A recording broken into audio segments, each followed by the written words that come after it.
Seiring dengan perbaikan COVID-19 di tanah air dan juga usaha-usaha pemerintah kemudian untuk mendorong perekonomian di tanah air, ini kalau kita lihat kaitannya sangat erat ya, cerminannya pada dunia perbankan di tanah air juga begitu. Karena kita tahu di kuartal ketiga kemarin, ya di awal kuartal ketiga kemarin pemerintah memberlakukan PPKM darurat. Ini sempat menjadi satu kekhawatiran juga bagi kita ya masyarakat Indonesia dan juga bagi para investor. Pertanyaannya sederhana, dunia perbankan nanti rapornya seperti apa di kuartal ketiga 2021 ini? Akankah anjlok begitu bisa lebih parah daripada tahun lalu? Atau sebenarnya yang dikatakan recovery ekonomi dan juga musim semi perbankan ini bisa dirasakan di kuartal ketiga di 2021? OJK mengatakan ada pertumbuhan kredit dan juga arus keuangan yang membaik begitu di kuartal ketiga 2021 ini seiring dengan perekonomian yang juga kembali sehat. Dan ternyata ini pula yang tercermin ya dari rapor perbankan di kuartal ketiga 2021. Untuk itu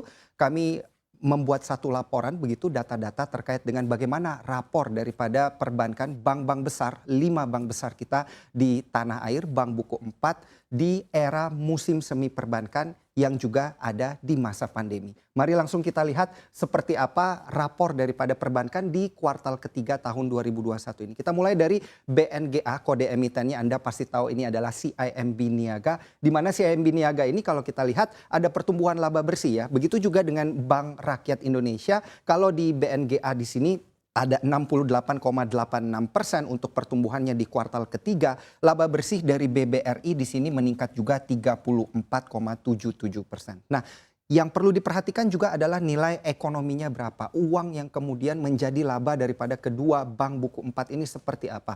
Kalau di CIMB Niaga di sini ada peningkatan memang dari tahun lalu di 1,86 triliun rupiah dan di kuartal ketiga tahun ini 3,15 triliun rupiah. Double digit untuk Bank BRI 14,15 di tahun lalu dan tahun ini 19,07 triliun rupiah. Ini tentunya tidak lain dan tidak bukan adalah karena ekonomi yang dikatakan memang sudah mulai ada recovery begitu ya. Bank-bank lainnya juga nanti akan menunjukkan hal yang sama. Akan kita tunjukkan tentu nanti di slide yang selanjutnya. Tapi kita lihat dulu pendapatan bunga bersih dari masing-masing perbankan yang sudah kami tampilkan di sini. Pendapatan bunga dan juga syariah bersih untuk Bank CIMB di sini dikatakan berada di angka 9,89 triliun rupiah atau meningkat 6%. Kembali lagi untuk pendapatan bunga bersih dari BRI ada double digit ya 27,9%. Anda tahu pasti kekuatan daripada BRI adalah berpusat kepada keuangan yang kemudian banyak sekali diputar dari UKM begitu atau usaha mikro UMKM, usaha mikro kecil dan menengah dan juga diputar kembali kreditnya begitu di masyarakat sehingga tentunya yang menggunakan pasti banyak. Tentunya angka juga menunjukkan di sini triliunan dan juga kenaikannya berada di double digit. Penyaluran kredit di sini berada kenaikannya untuk BRI 13,06% atau kisaran 1.000 triliun rupiah dan juga penyaluran kredit untuk Bank CIMB Niaga di sini berada di 172,9 triliun rupiah.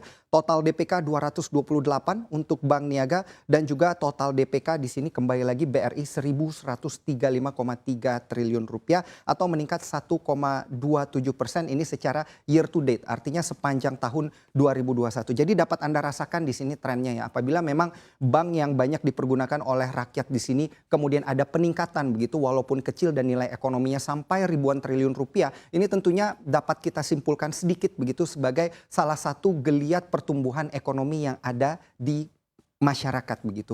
Kalau kita lihat juga restrukturisasi kredit di sini walaupun masih triple digit 167 alasannya kembali lagi karena memang banyak yang menggunakan restrukturisasi kredit rakyat begitu dari Bank BRI nanti di tahun-tahun ke depan tentunya atau di kuartal-kuartal selanjutnya ini kalau bisa diperkecil begitu ya untuk restrukturisasi kredit karena pandemi COVID-19. Saat ini di 167 triliun rupiah dan untuk di Bank Niaga sendiri 22,23 triliun rupiah. NIM yang perlu Anda perhatikan di sini atau net interest margin.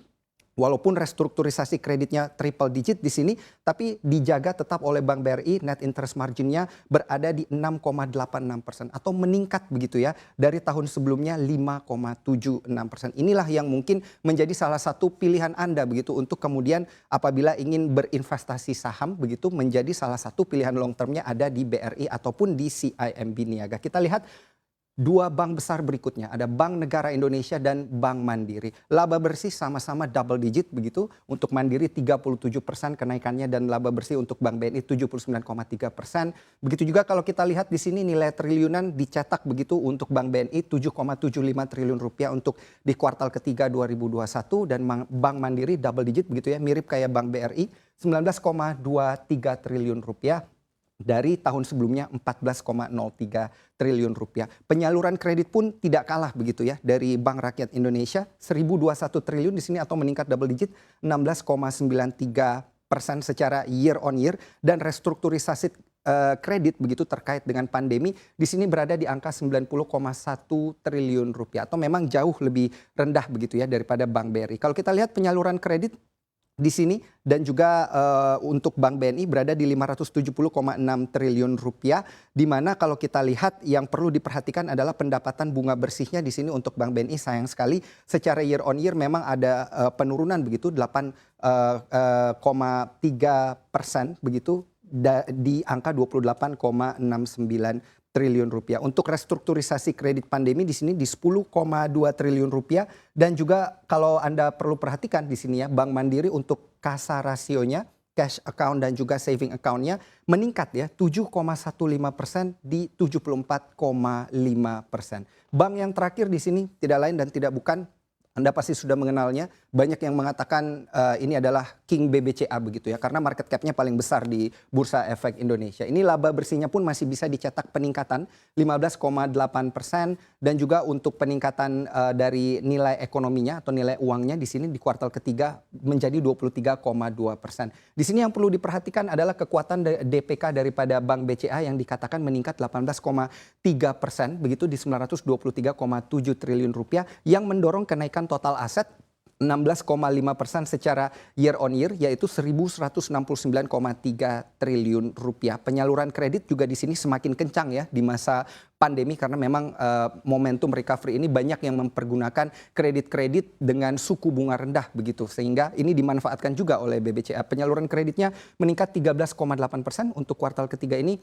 Dan yang perlu diperhatikan adalah restrukturisasi kredit terkait dengan pandemi yang dikatakan kemungkinan di kuartal 4 ini nanti bisa diturunkan angkanya 88 ini menjadi kisaran 80 hingga 85 triliun rupiah. Nah yang perlu Anda perhatikan adalah pendapatan bunga bersihnya yang juga meningkat 3,3% dan pendapatan selain bunganya yaitu 15,5% yang banyak ditopang oleh fee based income. Nah ini menarik sekali untuk melihat rapor-rapor dari 5 bank besar, 5 bank buku 4 dari perbankan di tanah air yang juga apabila kita lihat di sini sudah mencerminkan kondisi perekonomian yang mulai ada recovery yang cukup kencang begitu di kuartal ketiga. Karena kita tahu di kuartal kedua pertumbuhan ekonomi kita ada di 7%. Nah ini yang menarik. Berapa persen kemudian yang didorong dari perbankan untuk pertumbuhan ekonomi kita di kuartal ketiga. Dan juga bagaimana nanti dampaknya di kuartal keempat. Karena menurut OJK sendiri begitu walaupun perputaran uang sudah cukup keras begitu ya arusnya masuk ke dalam negeri dikatakan sudah berada di kisaran 6 triliun rupiah begitu ya untuk perbandingannya tetapi di sini masih ada rasio NPL yang perlu diperhatikan begitu yang juga menjadi ancaman bagi perbankan. Nah, inilah datanya dapat Anda lihat di sini NPL bruto untuk Bank Sentral Asia berada di 2,3% atau non performing loan atau yang biasa Anda kenal dengan kredit macet begitu. Ini berada di 2,36%, Bank Negara Indonesia di 3,8%, Bank Rakyat Indonesia 3,28%, Bank Mandiri 3,06% dan untuk CIMB Niaga sendiri di 3,35%. Ini yang perlu Anda perhatikan adalah seberapa rendah begitu angka yang kemudian nanti